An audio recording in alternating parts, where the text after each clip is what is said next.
নমস্কার বন্ধুরা, আশা করছি আপনারা সবাই ভালো আছেন এবং সুস্থ আছেন। তো আজ আমরা দেখে নেব আমরা বোতলের সাহায্যে কিভাবে এই অর্গানাইজারটা তৈরি করব এবং চশমা আর চুড়ির কি এমন টিপস করব এবং মধু কতটা খাঁটি কিভাবে বুঝে নেব। তো বন্ধুরা, আমি চলে এসেছি আমার প্রথম টিপসে আমরা যখন মাসের বাজার করি দেখবেন অনেক ডাল কিনে আনি। তো সেই ডালগুলো যে কন্টেনারে রাখার পরও সেই প্লাস্টিকে যদি থেকে যায়, আমরা কিন্তু এভাবে একটা গার্ডার দিয়ে রেখে দিই অথবা সুতো দিয়ে বেঁধে দিই। তো বন্ধুরা, এই কাজটা করলে দেখবেন এই প্লাস্টিকের ভেতরে না হাওয়া চলে যায়, যার ফলে এই ডালগুলো নরম হয়ে যায়। আবার যখন এটা ঢালতে হয় তখন প্লাস্টিকের মুখটা খুলতে হয়, তারপর ঢালতে হয়, এর ফলে অনেকটা ডালও পড়ে যায়। তো এই যে সমস্যা, সেই সমস্যা থেকে রেহাই পাওয়ার জন্য ছোট্ট একটা অর্গানাইজার আজ তৈরি করব। ও সেটা আবার বোতলের সাহায্যে। একটা বোতল নিয়ে নিয়েছি, ছোট একটা বোতল। ছোট বোতলটাকে মাথার দিক থেকে কাঁচির সাহায্যে আমি কিছুটা অংশ কেটে নিচ্ছি। আপনারা হয়তো দেখলে বুঝতেই পারছেন আমি কোন জায়গাটুকু কেটে নিচ্ছি। এইভাবে কেটে নেওয়ার পর এই বোতলের মাথার যে অংশটাকে একটু ধুয়ে নেবেন, আর যে সাইডটা একটু ধারালো আছে সেই সাইডটাকে সুন্দর করে কেটে গোল শেপ দিয়ে নেবেন। এবার আমরা কি করব, এটাকে ধুয়ে মুছে নিয়েছি। মুছে বন্ধুরা দারুণ কিন্তু এই অর্গানাইজারটা এতটা সুন্দর কাজে আসবে, দেখবেন কখনোই এর ভেতরে কোনো হাওয়া বাতাস যাবে না এবং ঢালতে গেলেও কতটা ইজিভাবে এই ডাল আমরা বের করে নিতে পারবো। এই যে এইভাবে আমরা ঢুকিয়ে দিলাম, এর ভেতরে যতটা হাওয়া আছে সমস্তটা বেরিয়ে গেল। এইবার আপনারা হয়তো ভাবছেন কিভাবে আমরা বের করব ডালটা, আমি দেখিয়ে দিচ্ছি। এই যে মাথার দিকে প্লাস্টিকটা একটু নিচের দিকে করে দেব, করে এই মুখটাকে এই ঢাকনা দিয়েই আমরা কিন্তু আবার আটকে দিতে পারবো, বোতলের ঢাকনা দিয়ে। এই যে আমরা যতটা প্রয়োজন হবে এখান থেকে ডাল বের করব, আর প্রয়োজন মিটে গেলে যদি এক্সট্রা আমাদের কোনো ডাব্বা না থাকে ডাল রাখার, সেক্ষেত্রে এরকম একটা কাজ করে নিলে দেখবেন কখনও কোনো ডাব্বার প্রয়োজন হবে না। আমি এখান থেকে কিছুটা ডাল বের করে আপনাদের দেখিয়েও দিচ্ছি কতটা ইজিভাবে ডাল এখান থেকে বের করে নিচ্ছি। আর আবারও আমরা এই বোতলের মুখটাকে আটকে রেখে দিচ্ছি। দেখতে পাচ্ছেন বন্ধুরা, যতটা প্রয়োজন হবে এখান থেকে বের করে নেবেন। বের করার পর এই ভেতরে যতটা খালি হয়ে গেল সেই ততটা এই বোতলের অংশটাকে নিচের দিকে পুশ করে দেবেন। এই যে এইভাবে পুশ করলে তাহলে কিন্তু আবার প্যাকেটটা টাইট হয়ে থাকবে। এইবার ঢাকনাটা আটকে দিলেন। দেখতে পাচ্ছেন কতটা সহজ কাজটা। তো আমাদের বাড়ি যদি বড় বড় ডাল রাখার কোনো কন্টেনার না থাকে, সেক্ষেত্রে এরকম ছোট্ট একটা কাজ করবেন, দেখবেন আপনাদের অনেকটা সহজ হয়ে যাবে, অনেকটা সুবিধা হয়ে যাবে কাজের। তো বন্ধুরা, আশা করছি এই টিপসটা অনেকটা কাজে এসছে। চলে যাব পরবর্তী টিপসে। এখানে আমি একটা পাত্রে জল একটু উষ্ণ করে নিচ্ছি। হ্যাঁ, খুব গরম করতে হবে না, একটু উষ্ণ। আর নিয়ে নিয়েছি মধু। আমরা এখন যেহেতু ঠান্ডা পড়ে গেছে, বাচ্চাদের কিন্তু রেগুলার মধু খাওয়াচ্ছি, আর বড়রাও খাচ্ছি। সর্দি কাশির জন্য মধু খুবই উপকারী, তাই সেই মধুগুলো বাজার থেকে কিনে এনে ওদের খাওয়াই। আর খাঁটি মধু আমরা যে কোথার থেকে একেবারে গাছ থেকে ভেঙে নিয়ে আসছি সেই খাঁটি মধু পাই না, বাজার থেকে কিনতে গেলে সেই মধুটা কতটা খাঁটি আমরা কিন্তু সেটা দেখে নেব। না দেখলে আমাদের বাচ্চাদের বড়দের হেলথের পক্ষে অনেকটাই ক্ষতি, কারণ ভেজাল মধু খেলে সেটা স্বাস্থ্যের উপকারের বদলে অপকারটাই বেশি হয়। তাই আমি একটা কাচের গ্লাসে উষ্ণ জল নিয়ে নিয়েছি।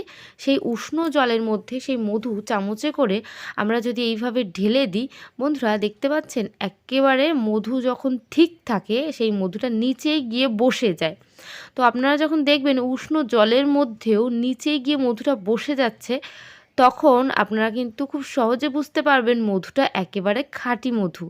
মধুটা জলের মধ্যে মিশে যাচ্ছে না। আর আপনারা যদি দেখেন মধু দেওয়ার সঙ্গে সঙ্গে সেই উষ্ণ জলের মধ্যে মধুটা গুলে গেছে, সেক্ষেত্রে আপনাদের বুঝতে হবে ওই মধুটা তক্ষুনি ফেলে দিতে, কারণ ওই মধু খেলে আপনাদের উপকারের বদলে অপকারটাই বেশি হবে।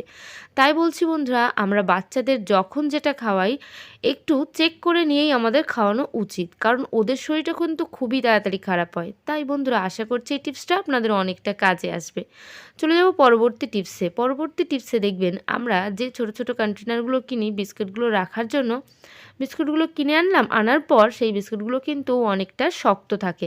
এবার প্রথম কিছুদিন আমরা খাই, বিস্কুটগুলো অনেকটা শক্ত থাকে, একদম মচমচে থাকে। কিন্তু যখনই একদম বিস্কুটগুলো লাস্টের দিকে চলে আসে, মানে বেশ কিছুদিন হয়ে যায়, তখন আস্তে আস্তে বিস্কুটগুলো না নরম হতে শুরু করে। তার কারণ কি, বাতাসে এতটাই আর্দ্রতা থাকে সেই বিস্কিটের মধ্যে গিয়ে বিস্কুটগুলোকে কিন্তু নরম করে দেয়। তো আমরা কি এমন করব যার ফলে বিস্কুটগুলো লাস্ট একটা বিস্কুট থাকা পর্যন্ত মচমচে থাকবে, একেবারেই নরম হবে না। তো আমরা কি করছি, এই বিস্কুটের ঢাকনাগুলো প্রথমত ভালো করে আমরা আটকাবো। আর যদি সেক্ষেত্রে না, মানে আটকাতে না পারছি, আমরা যখনই বিস্কুট রাখছি বিস্কুটের মধ্যে এইভাবে চাল রেখে দেব। বন্ধুরা, বিস্কুটের মধ্যে চাল রাখলে কি হয়, চাল যে কোনো আর্দ্রতাকে নিজের মধ্যে অ্যাবজর্ব করতে পারে। মানে বিস্কুটের মধ্যে যদি কোনো ভিজে ভাব আসে, সেই ভিজে ভাবটাকে চাল নিজের মধ্যে অ্যাবজর্ব করে নেবে, যার ফলে আমাদের বিস্কুটগুলো থাকবে একেবারে শুকনো, একেবারে মচমচে। কারণ আর্দ্রতার কারণে বিস্কুট আর কিন্তু কখনোই নরম হবে না। আশা করছি এই টিপসটাও আপনাদের অনেকটা কাজে আসবে। চলে এসেছি পরবর্তী টিপসে। পরবর্তী টিপসে এখানে আছে বেশ কিছুটা আমন্ড বাদাম। তো এই ধরনের বাদাম আমরা কিন্তু সবাই খাই। এবার বাজারে কিন্তু ভীষণ পরিমাণে নকল জিনিস এসে গেছে। প্রত্যেকটা জিনিসের দেখবেন চালের নকল, মধুর নকল, ডালের নকল। তো এই সমস্ত নকল আস্তে আস্তে এই বাদামগুলোরও কিন্তু নকল এসে গেছে। তো সেই নকল বাদাম না আসল বাদাম আমরা কিভাবে চিনব? ওই যে বললাম, এই সমস্ত নকল জিনিস খেলে স্বাস্থ্যের পক্ষে আমাদের একদমই ভালো নয়, উপকারের বদলে অপকারটাই বেশি হবে। তাই আমরা যখনই বাজার থেকে বাদাম কিনে আনবো, আনার পর চেক করে নেব সেই বাদামটা খাঁটি কিনা। এভাবে একটা পেজ নিয়ে নেবেন, পেজের মধ্যে এইভাবে একটা বাদাম রাখবেন, রাখার পর সেই বাদামটাকে একটা ভারী কিছুর সাহায্যে আঘাত করবেন, মানে বাদামটাকে একদম ভেঙে নিতে হবে। দেখবেন যদি আসল বাদাম হয় সেক্ষেত্রে বাদাম ভাঙলেই একটা তেল তেল বেরিয়ে যায়।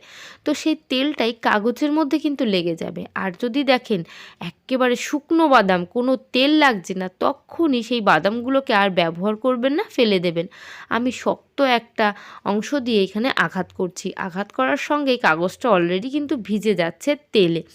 তার মানে আমাদের বুঝতে হবে বাদামটা কিন্তু অনেকটাই ভালো।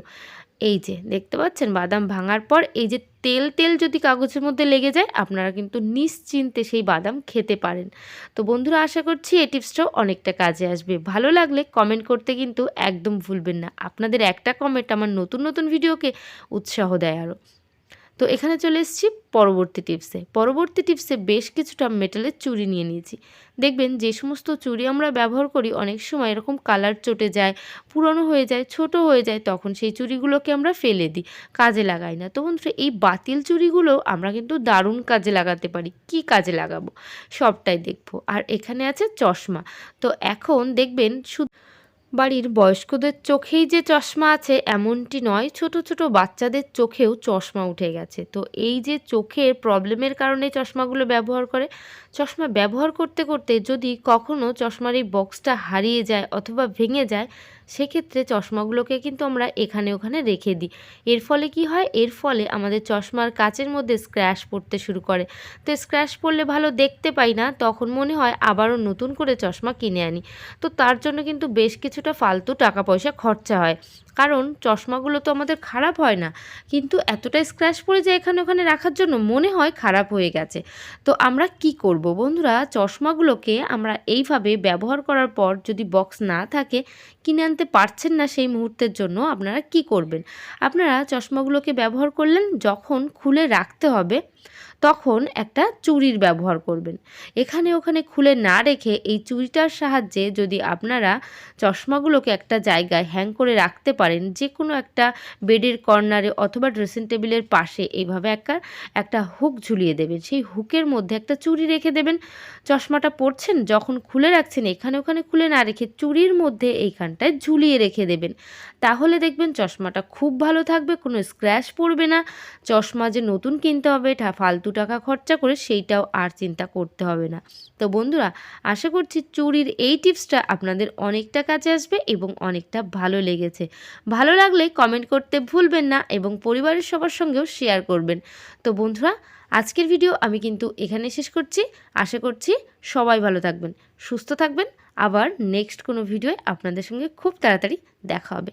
তো বাই, টাটা।